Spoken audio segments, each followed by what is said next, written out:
নতুন দেশ। যে যেখানেই থাকো তলে তলে এসো, স্লোগান তুলে কণ্ঠে তোমার তীক্ষ্ণ আওয়াজ তোলো।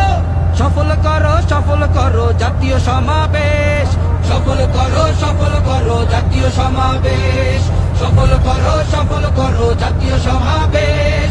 19 তারিখ জামায়াতের জাতীয় সমাবেশ, দলে দলে চলো সবে জাতীয় সমাবেশ। 19 তারিখ জামায়াতের জাতীয় সমাবেশ। 19 তারিখ জাতীয় সমাবেশে আমাদের 7 দফা দাবি।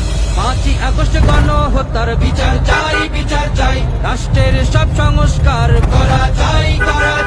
জুলাই সনদ বাস্তবায়ন হওয়া চাই। প্রবাসীদের ভোটাধিকার নিশ্চিত চাই। প্রবাসী